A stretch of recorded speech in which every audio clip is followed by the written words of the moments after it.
सनातन धर्म शाश्वत नियम है। जीवन के कुछ खास तत्व या बुनियादी पहलू हैं जो हमेशा लागू होंगे। सनातन धर्म का मतलब है कि हमारे पास इस बात की अंतर्दृष्टि है कि जीवन हमेशा कैसे कार्य करता है। सनातन धर्म शब्द का आज आम तौर पर गलत इस्तेमाल होता है। यह एक गलतफहमी है कि धर्म का मतलब मजहब होता है। धर्म का मतलब मजहब नहीं है, इसका मतलब नियम होता है। इसीलिए हम विभिन्न प्रकार के धर्मों की बात कर रहे हैं, गृहस्थ धर्म, स्वधर्म और विभिन्न दूसरे किस्म के धर्म। मुख्य रूप से धर्म का मतलब कुछ खास नियम होते हैं जो हमारे लिए इस अस्तित्व में कार्य करने के लिए प्रासंगिक हैं। आज 21वीं सदी में चीजों को संभव बनाने के लिए आपको अंग्रेजी जाननी होती है। यह एक सापेक्ष चीज है। हो सकता है कि 500 से 1000 सालों में ये कोई दूसरी भाषा हो सकती है। 1000 साल पहले ये एक अलग भाषा थी। वो आज के धर्म है, वो बदलते रहते हैं, लेकिन सनातन धर्म शाश्वत नियम है। जीवन के कुछ खास तत्व या बुनियादी पहलू हैं जो हमेशा लागू होंगे। सनातन धर्म का मतलब है कि हमारे पास इस बात की अंतर्दृष्टि है कि जीवन हमेशा कैसे कार्य करता है। कुछ दिन पहले मुझसे पूछा गया कि हम सनातन धर्म की रक्षा कैसे करें। वैसे क्या सनातन धर्म को सुरक्षा की जरूरत है? नहीं, क्योंकि अगर वह शाश्वत है तो मैं और आप उसकी सुरक्षा करने वाले कौन होते हैं।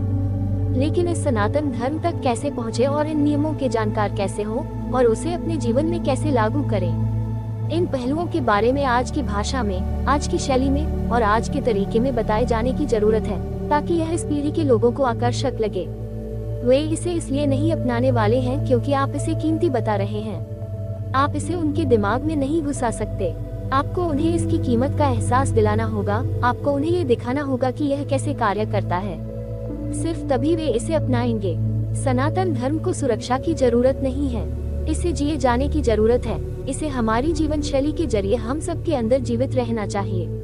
अगर हम ऐसा नहीं करते तो इसकी रक्षा करने से ये अलग थलग हो जाएगा।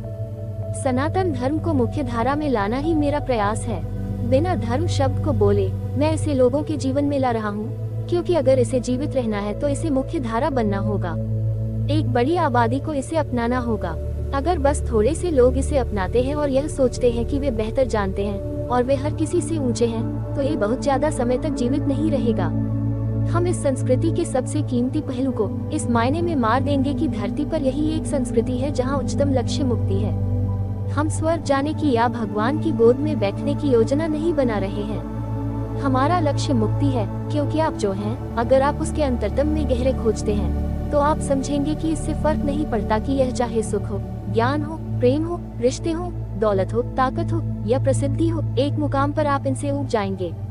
जो चीज सचमुच मायने रखती है वो आजादी है, और इसीलिए ये संस्कृति महत्वपूर्ण है, बस आज के लिए ही नहीं बल्कि भावी पीढ़ियों के लिए भी। अतीत में लोग सनातन धर्म के लिए वाकई तैयार नहीं थे, क्योंकि हर पीढ़ी में सिवाय कुछ लोगों के बड़े पैमाने पर कोई बौद्धिक विकास नहीं था। तभी तो वे कभी यह नहीं समझ सके कि आजाद होने का क्या मतलब होता है। उन्होंने सिर्फ सुरक्षा खोजी। अगर आप धरती पर सारी प्रार्थनाओं पर गौर करें तो उनमें से 90% सिर्फ इस बारे में है, मुझे ये दीजिए, मुझे वह दीजिए, मुझे बचाए, मेरी रक्षा कीजिए। ये प्रार्थनाएं मुक्ति के बारे में नहीं है, वे जीवन संरक्षण के बारे में हैं। लेकिन आज मानव बुद्धि इस तरह से विकास कर रही है कि कोई भी चीज जो तर्कसंगत नहीं है वो दुनिया में नहीं चलेगी। लोगों के मन में स्वर्ग बह रहे हैं, तो ये आश्वासन कि मैं तुम्हें स्वर्ग ले जाऊंगा काम नहीं करने वाला है। अब कोई भी स्वर्ग नहीं जाना चाहता। सनातन धर्म के लिए ये सही समय है। यही एकमात्र संस्कृति है जिसने मानवीय प्रणाली पर इतनी गहराई से गौर किया है कि अगर आप इसे दुनिया के सामने ठीक से प्रस्तुत करें तो ये दुनिया का भविष्य होगी। सिर्फ यही चीज है जो एक विकसित बुद्धि को आकर्षित करेगी, क्योंकि ये कोई विश्वास प्रणाली नहीं है। ये खुशहाली का, जीने का और खुद को आजाद करने का एक विज्ञान और टेक्नोलॉजी है। तो सनातन धर्म कोई अतीत की चीज नहीं है, ये हमारी परंपरा नहीं है, ये हमारा भविष्य है।